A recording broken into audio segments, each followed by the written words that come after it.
Greetings to our Australian and other viewers. I'm speaking tonight, whatever you like, with Mr. Nick Griffin, the well-known British nationalist. And I'd like to kick off tonight, Nick, by very quickly asking you a question. A lot of our viewers and supporters noted that there was some mass action directed in England recently regarding refugee settlement around the Liverpool area. Would you like to comment on that? Yeah, sure, Jim. Before I do, apologies, especially to the regular viewers. I haven't got my normal background. I'm scruffily dressed. It's because I'm overworking in Ireland, and I'm just in a guest cabin. It's the best we can do with the light, and also the best we can do with this absolutely rotten picture. So hopefully next time we're on, I'll be back to my normal sort of pristine studio self. But for now, well, take me or leave me. So yeah, Liverpool. Well, there's an increasing wave of absolute grassroots protests going on against this new immigration flood, which Britain's getting not as much as Ireland is. I guess we'll talk about Ireland later, perhaps. But certainly we're getting it in the neck, and it's a new effort to ensure that all of Britain gets to enjoy this lovely diversity instead of just the working class inner cities. Therefore, it's starting to come up against actually more middle class opposition. Certainly, as I say, very grassroots in most places, and it's not militant, it's noisy at those places. There's large public demonstrations, MPs have turned up and been heckled and so on. It's the English waking up to a degree, but Liverpool is one of these places where they're trying to force, or they have forced, a significant number of these completely unassimilable, thoroughly, in many cases, really badly behaved new immigrants into a working class area. In fact, Kirkby, the area where this is, it's the safest Labour seat in the entire English country. It really is hardcore old Labour. It's an area up in Liverpool. It's one of the few working class areas in the north where the BNP never really got any decent votes. It's absolutely desperate. There was no hostility to us from ordinary people. Students, of course, different, but no hostility, just disinterested on a mega scale. But now that they're actually there, and they put several hundred, mainly African refugees, into, say, this very poor, very pro-Labour, but very run-down area, which is mainly made up of Liverpudlians or Liverpudlian families who were moved out of the inner city of Liverpool, areas like Toxteth, which became the main black area, moved out of there in the early 1970s to this sort of new town. Despite that, actually, they developed a real community spirit. And here's the important thing: the powers that be have moved this big crowd of, at our expense, unwanted immigrants into a working class area which has still got a community spirit.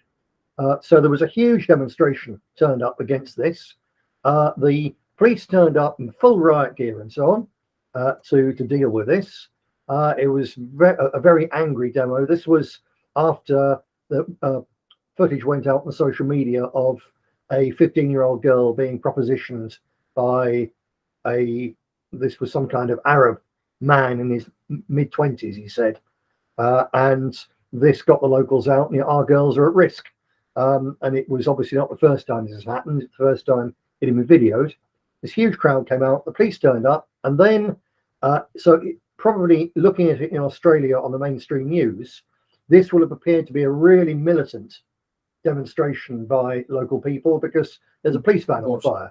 And obviously people who are used to trouble and so on, you don't get a police van on fire in a riot situation until it's really serious. That's the image anyway. Except it wasn't like that at all. The police drove that van into the middle of this crowd, and they simply abandoned it. So, and Liverpudlian crowds, they're quite rough. There was lots of youngsters, excited youngsters there. The police knew exactly what was going to happen to that van. It was a setup, and you can add to the power of that the fact that one of the lads who initially broke into this van and looted it or took anything out, he was wearing an ordinary old-fashioned beat Bobby helmet. Now, there is no possibility that a riot van full of riot cops going to a riot in a very rough city would have just old-fashioned helmets lying around in the back. They've got full-scale crash helmets on and so on. So again, that was there just to create a photo opportunity. One of these young fools with this thing on his head as they dance around a burning police van. So very clearly, the police, and no doubt, therefore the Home Office, therefore the government above them, have said, look, these demonstrations are getting out of hand and so on. We need to be able to tag them as violent, disreputable, dangerous, things that have to be clamped down on. So it's not quite, in a way, it's not as exciting as it looks, because the only reason there was that much trouble was because the police and the powers that be wanted it. Right. In the case of like this continuing immigration or invasion across the English Channel and other places into Europe, has, in your estimation, any members of the general public drawn the incredible connection that the European political leaders are so concerned in Eastern Europe about boundaries and borders and sovereignties, they say, but they're in no way concerned about the sovereignty and identity of the actual European countries when faced by this type of invasion? Do you think members of the general public have picked up on this? Oh yeah, no doubt about it. Probably the most common thing when the government says, well, we haven't got the resources to man the channel and so on, keep these people out. People say, well, we've got the money to give all that to Ukraine. So, why? What's going on here? We've got the military equipment to give to Ukraine, but we simply can't defend our own border against these refugees coming in. It's the first thing people know and say. The problem we've got now in Europe, even more than before, it's not just in Britain. There was a case a couple of weeks ago, you probably saw it. The woman who's the German defense minister, in fact, it was just before Christmas, she said this, said, well, our voters don't like it, but they don't count. We're not interested. Quite openly, quite blatant these days. So, yeah, the public do know. The public are not so much bewildered now. They're either scared or angry, but they equally are absolutely powerless to do anything about it, which I think is why we're seeing these demonstrations, the scale of these demos, the number of them, the number of people turning up is absolutely unprecedented since 1968. The heyday of the National Front, the heyday of the BNP, the NF in particular, because they did a lot more marching. When we used to have 1,200, 1,500, 2,000 people at a march, that was because we had coach loads of our people and carloads and bus loads coming from all over the country. This was the activists of the party turning up, and sometimes being joined by 50 or 60 lads from a local football firm. That was it. Only in 1968, when people marched for Enoch Powell, were there spontaneous demonstrations of ordinary local people turning out to support this cause. And even then, it was only in the really in the London docks and from the London meat porters and so on. It was very, very concentrated and very, very rare. What's going on now is as soon as one of these hotels is opened up and these people are put there, you've got hundreds upon hundreds of local people turning out to demonstrate, coming to meetings, and you've got the local councillors trying to control these meetings and being shouted down by this crowd. So it's a far, far bigger movement than we've ever seen before in this country. As far as across the European scene, obviously you're the vice president for the Alliance for Peace and Freedom. You keep your hands on the pulse in several countries. I was recently given some information, say in Greece, where they've actually changed the electoral law to try to forbid a number of organisations contesting the election. Do you think that this is a sign of increasing repressive intention on the part of European elites? And will it go beyond Greece and into other countries? There's no doubt that there's this more repressive attitude coming down.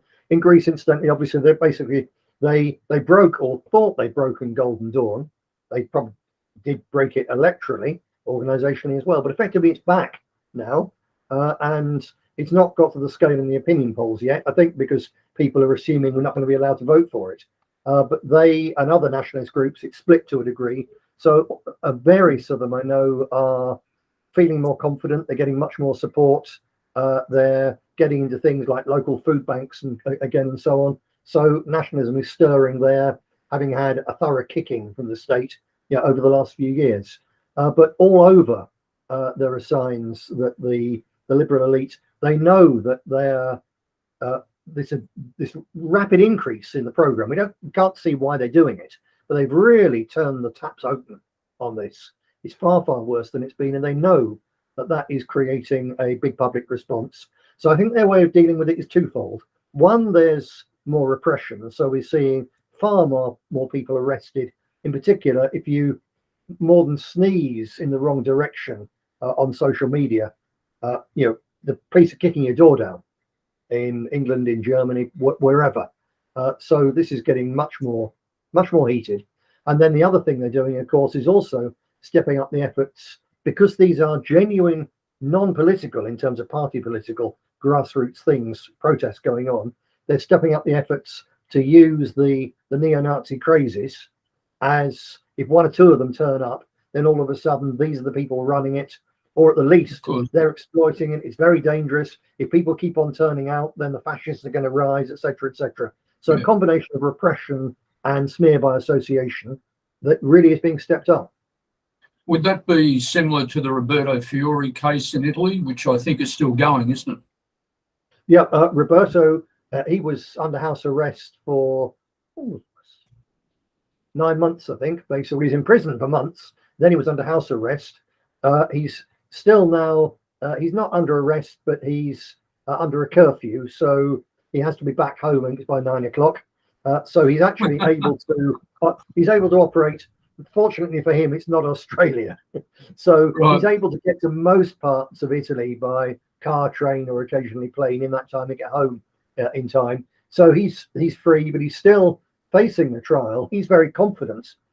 They've thrown charges at him. This arose from a demonstration against the mask mandates outside a trade union headquarters, and there was violence by some breakaway group. Many of the nationalists have actually said that this was a mixture of police and Antifa.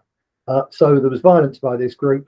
Roberto and a number of colleagues were accused of inciting this, and he faced a number of charges, several of them sort of 6 months to a year in prison. But one of them, I've forgotten which one it was. I think it was something about destruction. Anyway, on a serious case, you're talking about charges in total which could perhaps lead to 25 years in prison.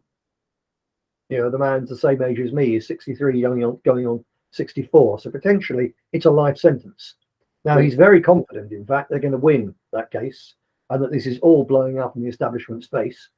And he says that it's propelled them to a new level of public recognition, and something that's going on. I've seen it also in this country. It's also going on in Germany. Finally, you've actually got the hard and genuine right, the socially aware right, and the anti-Zionist right, coming not necessarily into alliance, but at least into a working relationship with the hard, or the remnants of the hard, genuine working class far left. And you're seeing that a lot, and certainly in Britain, the speed at which the people who've been woken up and to a degree radicalized by the COVID tyranny, these are mainly people who actually come generally from the left, certainly from the liberal left, but sometimes a lot harder than that. And within 3 years of this, they're now in the position that members of theirs can interview me, and the others don't care. Right. This is something 18 months ago, interviewing me would have been the kiss of death for a blog, like that. And now they have me on, or they retweet my tweets and so on. None of their people bat an eyelid. So this is a very interesting shift, and in historical terms, it's very rapid, I think. I was going to ask you, just arising from that, if you look across the European scene over the issue of the war in Ukraine, the left has been, generally speaking, or a lot of the left, completely silent. In fact, the Greens in Germany are for the war. Yeah.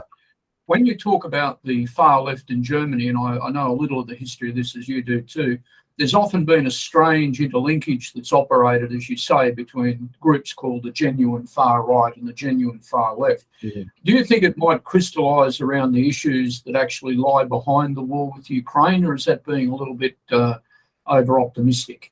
I think it is crystallising around that to a degree. It's crystallising a lot more just around the war itself. because it's one thing for the left to be perhaps historically and emotionally anti-war against the Russians, or perhaps even obviously some of them were genuine pacifists, have been all along. It's one thing for that. It's one thing to oppose the United States, because of course they always did do. It's another thing to be concerned about NATO, to be concerned about the military-industrial complex, vast profits for the bosses, etc., etc. We can agree on all that, obviously, because we think exactly the same as them. But for them to take that final step, to say, well, actually, this is a globalist plot, globalist thing, and therefore, if you're not a globalist, what are you? You're either some kind of a global thing that simply doesn't exist, or you become interested in nationalism and sovereignty, which of course is what Putin is talking about very, very openly. So that's a big jump for them. And then of course there's the even bigger jump of then talking about who are many of these globalists, and that is something which is really, really difficult for them. So I don't know how many of them will get that far. Certainly from the ones who are coming through the COVID thing, because of the key role of the World Economic Forum, etc., Gates, Schwab, and so on, they're completely switched on.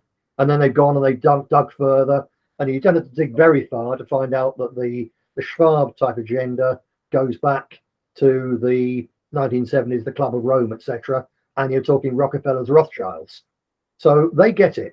The people who are coming to it, certainly in Britain, the people coming to it from, and also in Ireland as well, coming to it from through the Ukraine thing, to say we agree on the material sort of basics, but it's very difficult for them to take the final leap. I don't know how many of them will.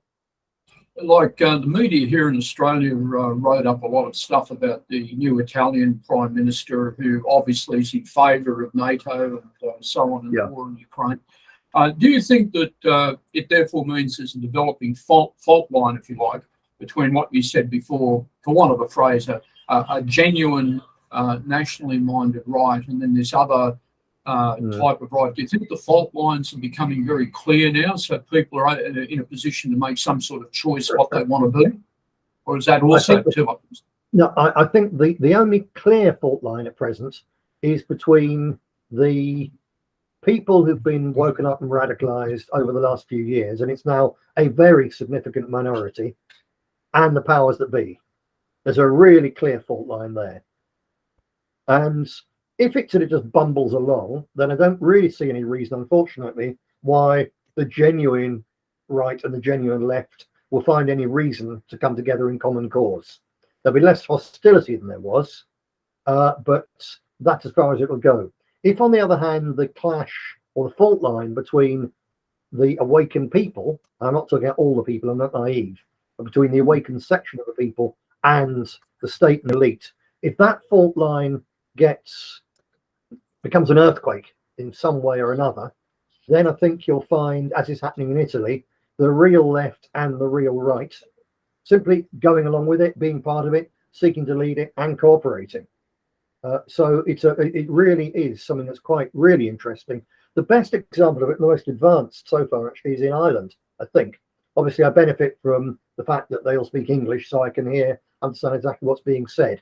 But there's an organisation called the Irish Workers' Party. So they've got, I think, two MEPs in the European Parliament. One of them is Claire Daly. Another is a chap with a big beard and bushy hair and so on. Now, they're hardcore Marxists, or certainly socialists, but they're very much against the Ukraine war. They write on all the other issues as well. And the interesting thing is that on immigration, they take a different line to that of any leftist, as far as I know, anywhere else in Europe. Now, they come from a strange organisation called the British and Irish Communist Party, going back to the 60s, 70s, and so on, which also always had this odd thing. They were against the IRA. They recognised that the Ulster Workers' Council strike was a genuine workers' uprising, etc. And they always had this ambivalence about whether immigration was actually a capitalist plot. And so with this background, these people they got themselves to an electoral capability. And what they've been saying in the European Parliament especially about the Ukraine business, is absolutely astounding. But the really, really remarkable thing with the Workers' Party in Ireland is that Sinn Féin, IRA, Antifa, which is hardcore fake nationalist, hardcore Marxist, and completely committed to liberalism, trans, they've swallowed the whole lot.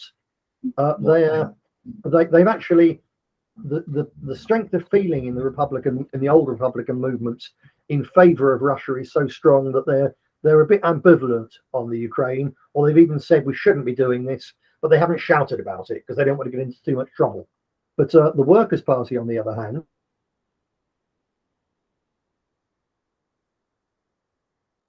I think not I've only are lost they you. good on all these things, but on immigrant, the Sinn Féin IRA thugs have turned out to attack a number of these grassroots populist anti-asylum demonstrations, and the Workers' Party have got some muscle, contacts with people in muscle, and it turned out they've beaten the hell out of the Sinn Féin thugs in defence of the right of working people to oppose immigration being put into their poor areas. This is something that's really, really new. I've noticed that if we go back in time for the history of British nationalism, the movements were always suspicious, naturally, of the European Union and NATO and so forth. How do you assess, say, the climate in the UK right now and Ireland over NATO and the European Union? You hear these politicians talk about European values. Well, you and I know what they mean by that. But do you think at the moment a lot of people are taken in by NATO and the European Union? Do you think the spirit of British independence, if I can use the term, is reviving? I think that if you take the issues such as the EU pushing us around, such as the asylum thing, foreign aid, immigration, on this, broadly speaking, the ordinary Brits are pretty much of one mind, really, very much united. On the question of Ukraine and Russia, it's much more evenly balanced. It's a bit difficult to tell because if you judge by, to say, what's on the comment sections of the newspaper articles, then clearly there's a major effort going on from the 77th Brigade, which is the sort of aggressive intel section of the British Army, whose job is to sway public opinion, etc. So it's difficult to tell who's a real person commenting and who's one of their spooks. So it's hard to tell. But just speaking to ordinary people, a lot of people get it entirely, and all the basic things. Well, they were shelling the Russians for 8 years, and they started it, and there's Nazis on that side, or at least, well, I don't really know, but it's got nothing to do with us. So a national, the old Mosley position: Britons fight for Britons only. So a lot of people get that, but there's also some, including some on the sort of the stupid conservative right, who, the Russians, they're still commies. You can never trust a Russian, and so on. And Putin's some kind of thug and bully, etc. And they swallowed all the new poison, and it's revived the old anti-communist poison, or reality, see it how you like, feelings that they had. So quite a few of them are still away with the fairies. So nothing is united, but every opinion poll that comes out, despite the fact that no doubt they're also massaged as far as possible, everyone that comes out in Britain and America, all over, shifts, I don't know how it is in Australia, shifts a little bit more towards, this ain't our business, we shouldn't be involved in this is going wrong, and even actually we're on the wrong side. It's somewhere on that continuum, and it's moving that way constantly. But there's still a lot of Brits who they wouldn't go and fight for the other side. They wouldn't put a penny in the collection box for the other side, let alone be taxed for it. But they're still thinking, well, I don't really like this, but, Putin started it. Of course, well, it's the old story. Whoever seems to fire the first shot is the guilty party. Yeah. Although, of course, as we know, the US has been involved in this now for 9 years. But do you think, we have discussed this before, do you think any real, I'll use the word European nationalists, it might be a bit generous to describe them as that, but do you think many people are still taken in by that Azovist pseudo-nationalist Banderism or whatever coming out of Ukraine? Are you talking around the public or among nationalists? Among nationalist-minded people, do you think anyone is taken in by that? Every Fed every queer, and every sort of Nazi fetishist, I would say, no, not half the Nazi fetishists. So all the feds, all the queers, and half the Nazi fetishists are on the Ukraine side. Yeah, absolutely. They're a minority of nationalism, but they're quite a noisy minority. So they're actually taking all that rhetoric from those groups like Svoboda from the past, and all that is Absolutely. serious, right? Yeah, and they frequently, talk, Russia's a multicultural nation. Putin represses nationalists. Holocaust denials illegal in Russia. Putin works with Israel. All this stuff, and you can talk to them about, well, who stopped the Yinon plan being enforced first in Iraq and Syria, then it would have been Lebanon, then the whole of the Middle East. Only Assad, Hezbollah, and Putin. That's it. So if he's working with the Israelis, he's got a damn strange way of going about it. That would be right. I know in Australia's case, it took a lot. We had a very large so-called Islam critical movement here, a little bit like Tommy Robertson and co. We had this a few years ago.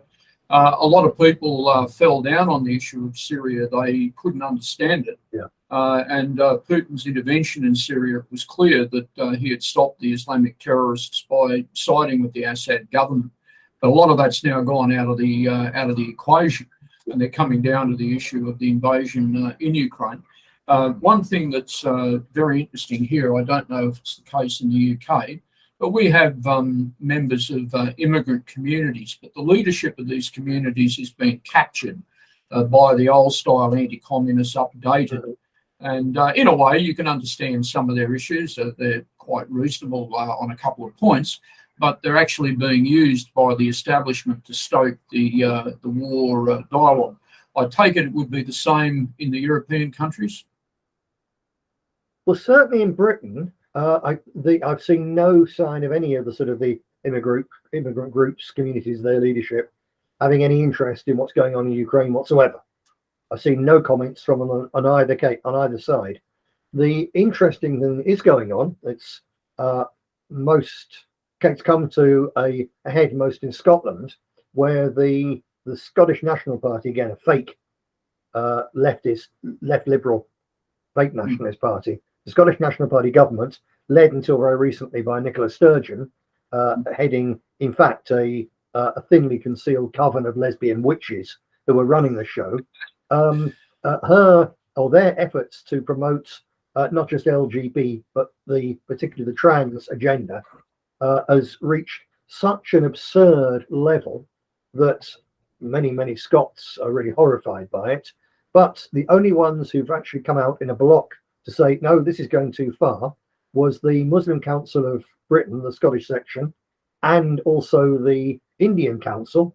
And the Indians, i.e. Hindus, and the Muslims came together and issued a joint statement saying that they were, as two communities, withdrawing their support entirely from the SNP, and very large parts of their voter base, certainly in Glasgow, their voter and their activist in their local council base and so on, it's the Muslim community. That's it. They've taken the SNP over in swathes of Scotland's largest city. And they simply said, no, we're having no more of this promotion of perversion, attacks on religion, on faith and so on. And they're not just talking about their own faith, all faiths, including Christianity. No more of this. We're withdrawing our support. This has had such a catastrophic effect on the SNP that it's likely that Nicola Sturgeon's replacement will actually be a Muslim, which will then give them awful problems with the voting base amongst ordinary Scots, who are extremely racist in many cases. So it's very significant, this, and you begin to see it elsewhere as well, that while they're really not fussed about what's happening in Ukraine, because it doesn't bother them. I suppose it should do. If they're paying taxes, it should do. If they get nuked, it should do. But there's nothing like, for them, the importance, that doesn't compare in importance with the fact that in the schools that they send their kids to, they're being told that you can choose your own gender, you can have yourself mutilated and chemically drugged without even telling your parents. This is really angering those people. Again, I don't know where this is going to go yet, but they're reaching the stage. Certainly, if there was genuine hardcore Christian bloc in Britain instead of isolated little pockets, then they would already be, you'd be seeing a faith bloc against the atheist anti-faith bloc. We're not there yet, but it's shaping up. There is a faith bloc here over a lot of moral and other questions. I did see in the Putin speech the other day that he put a lot of emphasis on what so-called Western values are. Yeah. And speaking obviously at an enormous distance, I find it very hard to understand what many Ukrainians think their state actually is. This state that talks about being part of Europe and adopting European values. I would imagine that a lot of Ukrainian soldiers simply think they're defending state sovereignty. Mm-hmm. Do you put any credence on the idea that I watched a couple of presentations by American military people who are not part of the establishment, who've actually suggested there's a wild possibility of a military action in Ukraine to remove the current elite and sue for peace. Does that make any resonance to you? Well, certainly when I was in the European Parliament and within the forerunners of the APF, we had at one stage for a brief few months a formal alliance with Svoboda, the main nationalist party in Ukraine, and I met with several of their people, with people with Azov, with several of these other groups, and so on, and people who went on to be in those groups, and they, as the trouble, the Maidan trouble was brewing, we were in touch with them then, and they were saying, right, well, our plan is simple. First, and shortly after that, they said we had a three-tier plan, three-stage plan. The first was to take control of the Maidan demonstrations, because they started off rather more liberal.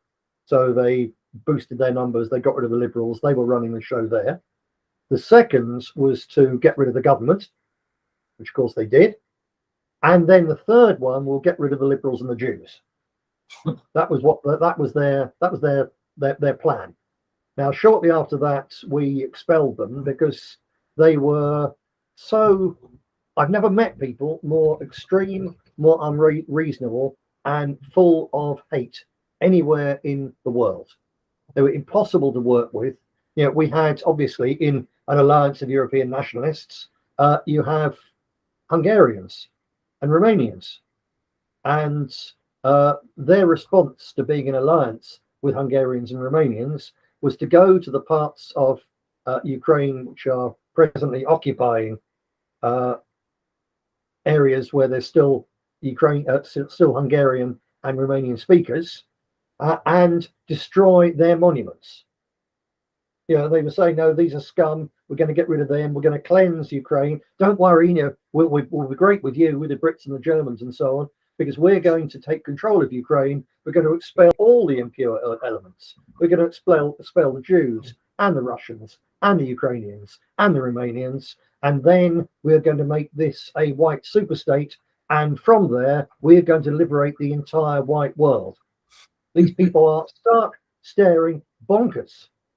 Now, to what extent, to come back to your point about where we are now, to what extent that set of opinions has now permeated the military, I don't know. It's clear that basically these people became, if you like, the commissars, the political educators of the Ukrainian army. So it's a NATO-trained, NATO-run thing, but the political education was carried out for these hardcore Ukrainian Azovites.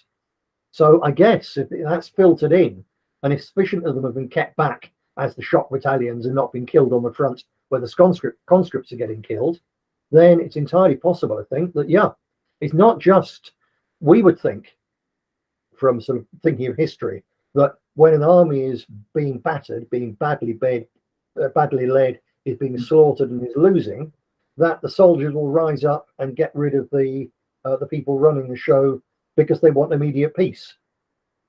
That's obviously, I'm sure that's part of it, but I think that just as Lenin took advantage of that feeling in the Russian forces and said, you'll get peace and bread. But that wasn't what he was interested in, obviously. So I think probably these people were doing the same thing, or it's quite likely they will, in terms of saying basically we want peace. After all, Zelensky got elected saying we want peace. But if they get their coup, it will actually be a coup which is not really something which wants peace either with the Russians or, for that matter, with NATO. They simply want to go back to this crazy fantasy of turning Ukraine into some kind of the core of a white superstate. But yeah, I think a coup is quite likely, because you have got this problem, or they've got the problem of huge numbers of people knowing they're being slaughtered for nothing, and a hardcore who want to get rid of Zelensky because he's a Jew. Yes. So they'll work with them, but they don't love them at all. Yeah, that seems to be one of the great contradictions of those people, and not simply that President Zelensky happens to be Jewish, but also the incredible involvement of the USA in the whole affair. Yes. That how these people can actually believe that they're standing for an independent Ukraine when they're handing Ukraine over to the greatest enemies of all freedom ever known. Yeah. No, I'm sure they don't. I'm sure they just believe that we'll be in a position, as long as we are seen to be, leading the resistance heroically against the Russians, etc., we'll be in a position when we can put Zelensky and any oligarchs we catch and all the LGBT people, we're going to put them all up against a wall and we're going to machine gun them. That's what they think they can do. It's a fantasy, obviously. Do you think that in the European countries now, there is actually a developing anti-war movement? I don't know if you can hear me, Jim. You've broken up there. Yes, I know. The connection's a little bit bad at the moment. Yeah. Do you believe in the European countries there could actually develop now an anti-war movement? There's already an anti-war movement in all the European countries, except on a large scale in Britain. The only sort of real anti-war thing developing in Britain is around George Galloway, the hardcore ex-Labour MP who became an independent MP, now leads something I think called he's called it the Workers' Party in Britain as well. And he made an absolutely brilliant, a world-class speech, a historic speech at the Oxford Union Debating Society earlier on this month. They had revived the old 1933 motion, this House would not fight for king and country. And he gave a most brilliant speech there. And certainly he's trying to organise the old hardcore socialists into an anti-war bloc. Of course, so many of them are down the trans rabbit hole, and partly connected with it, the anti-Putin rabbit hole as well, that he's finding it much harder. But there's enormous demonstrations taking place, especially in Germany. Huge pro-peace demonstrations there. And it's, the stirrings in other countries as well. I've seen big demonstrations in Madrid, for example. So again, it is definitely building up. It's not yet on the scale of the anti-COVID demonstrations, but it's getting towards that. And all the people who are radicalized by the COVID thing can potentially turn out on this as well, I would say. I understand in Europe the Swedes, who are obviously pro-NATO and everything, have issued a declaration saying that the oil gas pipeline to Germany was bombed and that it's the product of sabotage. And I understand the Ruskies have called for a United Nations investigation into this. If it's established that the US bombed this pipeline and have interfered in other ways in European politics to guarantee support for this war, which is not only anti-Russian, I would say it's against the true interests of the people of Ukraine as well. Do you think there'd be an increasing anti-American sentiment in countries like Germany, and where would that lead? No doubt that it would happen. In fact, it's already happening. I'm sure all of the people who have seen the Seymour Hersh article. Yes. So probably the most famous, perhaps the greatest investigative journalist in the English language, certainly of our time, if not of all time, as a matter of fact, comes out and is forced to say on an obscure blog that the Americans did it with the Norwegians pulling the trigger. And so I think it's proven, basically. The only alternative is this ridiculous fantasy that the Russians would spend several years pouring billions of pounds or dollars, whatever, rubles, into building, probably trillions of rubles, into building the pipeline, which gives them enormous political leverage in Germany. And then they blow up their own pipeline and destroy their own leverage. It's so nonsensical that it's obvious that Hirsch, if not exactly right in the details, has got the correct picture. And so it's already proven. It's a question of whether it breaks through into the public consciousness. Even in Britain, just a few days ago, actually, the Daily Mail, which is now I think it's the largest online newspaper in the English-speaking world, goes all, obviously all over. They've got an Australian edition, I think. Yes, and they even ran a story basically about Hirsch. And obviously they said it's a conspiracy theory, etc., etc. But you only had to look at the comments. And even though they were moderated comments, it's an overwhelming flood, thousands upon thousands of people getting through and saying, this is obvious, we knew it already, or this is deeply shocking, because wait a minute, America's the leader of NATO and Germany is a NATO ally. So America has carried out an act of war. I was just about to ask you that. Against one of the most important allies, and it's a devastating strike. Obviously, I think probably because you don't deindustrialize a country overnight. It's a process. But Germany is being deindustrialized. And basically, the United States has gone from at the end of the Second World War, the USA had two choices of what to do with Germany. There was the Theodor Kaufmann, the Morgenthau Plan operation to deindustrialize, to pastoralize it, and basically obliterate it. And then almost at the last minute, because they were well on with that, almost at the last minute, they realized, actually, we need West Germany as a bulwark, industrial and in numbers terms, against the Soviet Union. So suddenly they switched to the Marshall Plan. Well, what the USA is now doing to Germany is essentially the Morgenthau Plan, at least for deindustrializing it. And as a matter of fact, on the longer term thing, for having mass immigration and making sure that lots of these German girls end up pregnant by these immigrants, etc., etc. It's all been in there a long time ago. So yes. That's now again the German real left, especially in East Germany. There's a great deal of affection still for the old Soviet times, yes. which suggests, incidentally, the things that you and I, certainly I believed when we were young, about how utterly wicked the Soviet Union was and how terrible the Russian soldiers were and all the rest of it, probably was never true. Because if that was the case, the East Germans would hate them more than the West Germans. And the East Germans, I know lots of them, the old East Germans, almost all of them look back, political people as well as ordinary members of the public, they look back with affection on the old days. So now they are particularly pro-Russian. And if it sinks into the public conscience of Germany over the next few months that it was the Americans who finally shut off the cheap American oil and gas, which was the basis of their industrial miracle, then probably by next winter, I think, when they got through this winter, because before the sanctions bit, they filled up all the reserve tanks they had for oil and gas, and we had a mild winter. They got through it. Next winter, they're likely to enter that winter with their tanks half empty, because they simply can't get the oil and the gas to fill those reserves up. And if they do get it, they're buying Russian oil and gas via India at a vastly inflated price. So I think if the facts of what's happened with Nord Stream sink into the public over the next few months, by next winter, this becomes then a massively explosive political thing, because the Germans will be suffering even more. The war and the sanctions will very clearly have achieved absolutely nothing.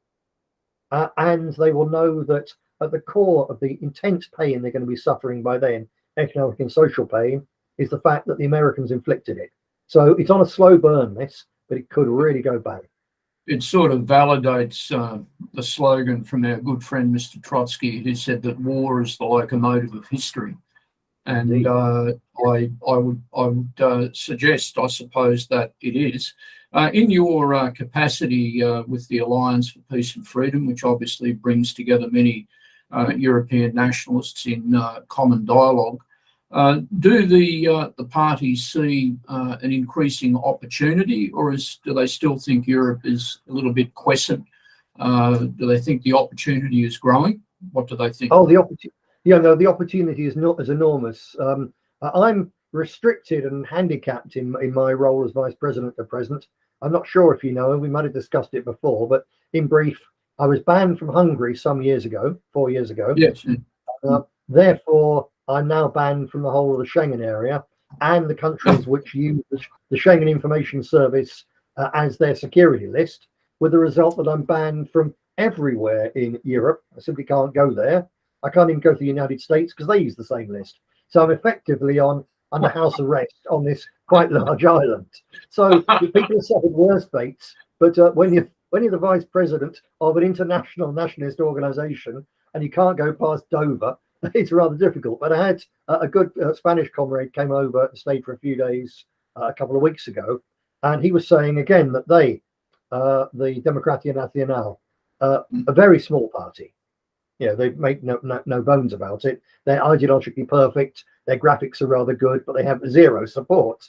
But he was saying that in the COVID thing, they reached the stage where, again, they were turning up at the big anti-COVID, and there were huge anti-lockdown, anti-vax mandate demonstrations. They were turning up there. They were leading them.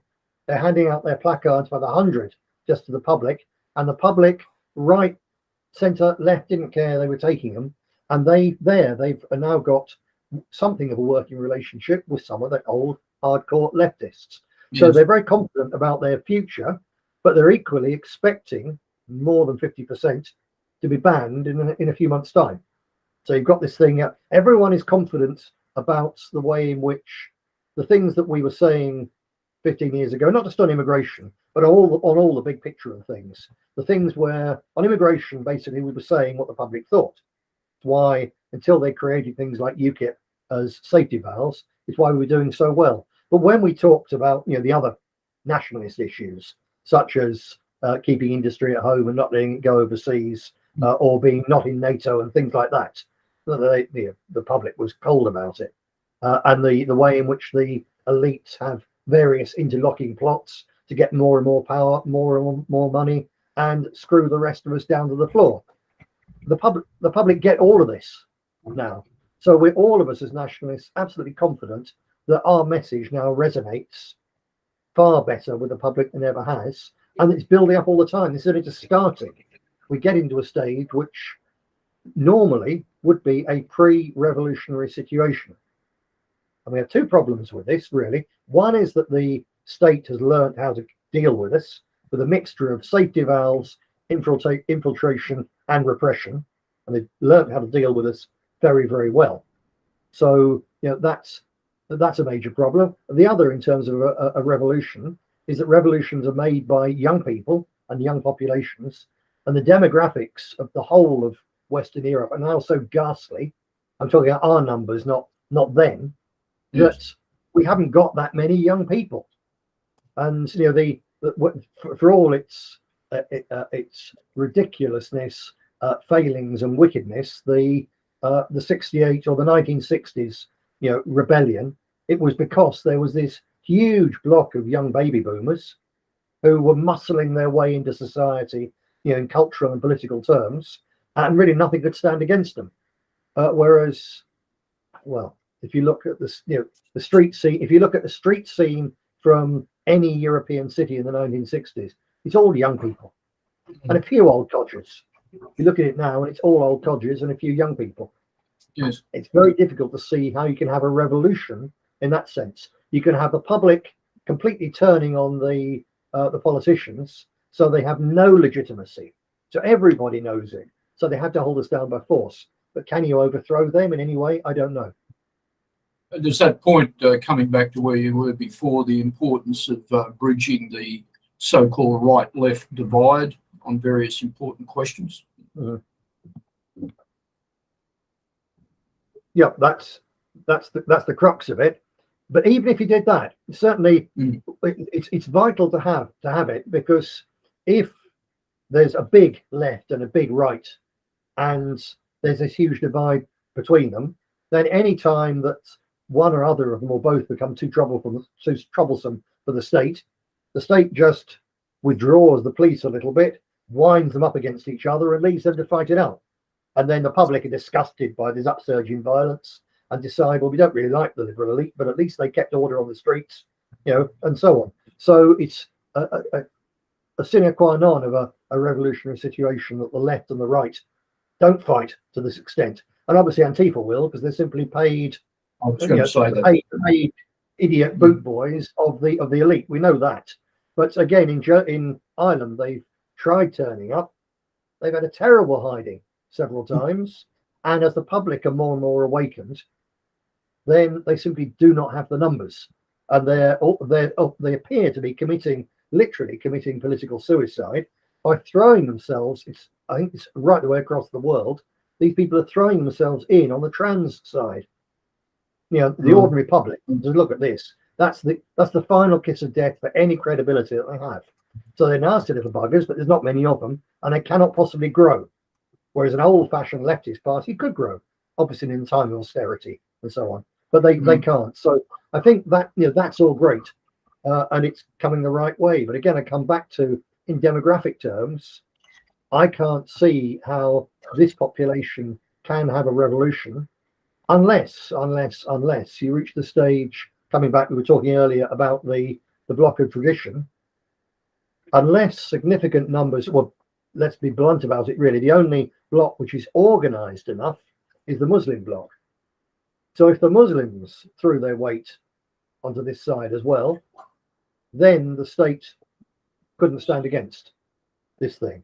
But is it possible to organize a left which is motivated by outrage over Ukraine, an incoherent mass of the public who are motivated by anger at just how the elite has screwed us over in so many ways, and the hard right who are motivated by various of these things? Can you really bring all those together? I don't know. But I think probably that is the only thing that can do it. And I also think I guess perhaps people like you and me and other colleagues of mine in the APF thought about this more than anybody else. But I think everyone with any sense now realizes that, say, taking a Britain or a Germany or a France, people on our side who say, we're going to come to power, we're going to kick them all out. It's as crazy a fantasy as the Ukrainian idea that we were talking about earlier. Simply can't be done. We do not have the numbers, and our people would not have the will, the ability to kick them out. But equally, the hardcore black-pilled cranks who say, it's all over, we've lost, they're going to cut all our throats, we'll all be murdered, there'll be no white people left in 25 years' time. It's also nonsense.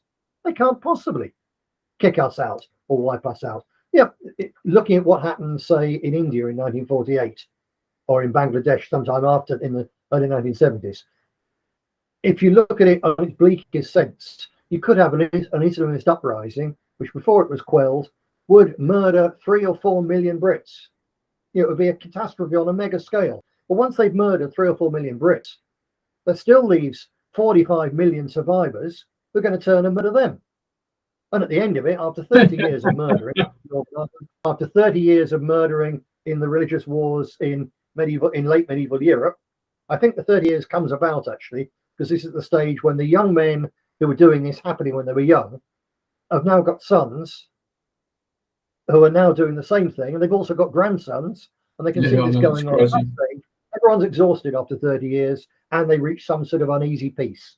And if we're going to do anything in Europe other than just have a civil war that goes on forever, then we're going to have to reach something. We're going to have to build something like Syria or Lebanon before the Mossad and the CIA and so on rip them apart, where you have these different communities, and it might be uneasy, but as long as they're all organized for their own interest and they're strong enough that we don't mess with us or there's trouble, then you get a degree of self-respect and mutual respect, and perhaps it's something to build something from it. It won't happen in our lifetime, but I think it's a far better aim to try for that than simply to say, well, we're going to kill them all, which is obviously a nonsense. Or for that matter, we're just going to allow the elite to carry on doing to all of us what they're doing.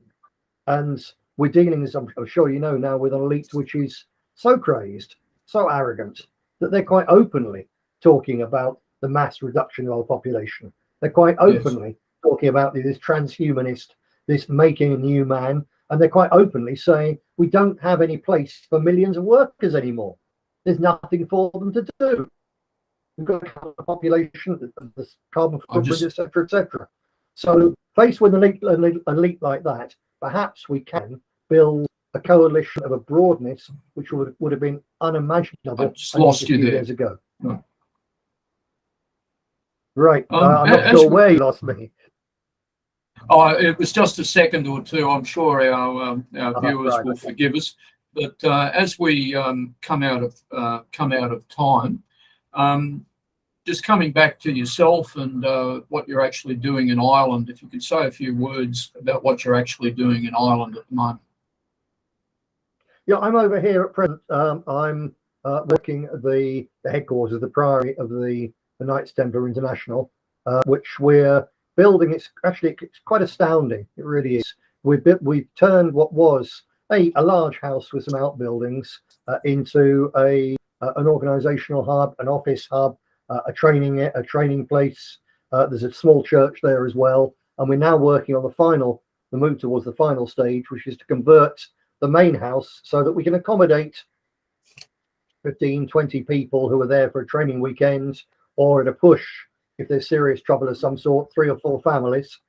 So it's a real bricks and mortar base for a radical Christian nationalist organisation. And I'm over here because we're at a crucial stage on it. My main colleague, Jim Saleam, has been diagnosed with a life-shortening illness, which means we have to get this project done within a few years. And it's all being put into trust for this long-term organisation, which is there to spread a realistic nationalism. So we say it has to be a Christian-based nationalism. People don't have to be hardcore believing Christians to understand that you can't you can't have our culture, you can't understand our culture, you can't appreciate our culture and so much of what we have without appreciating Christianity as a core of it.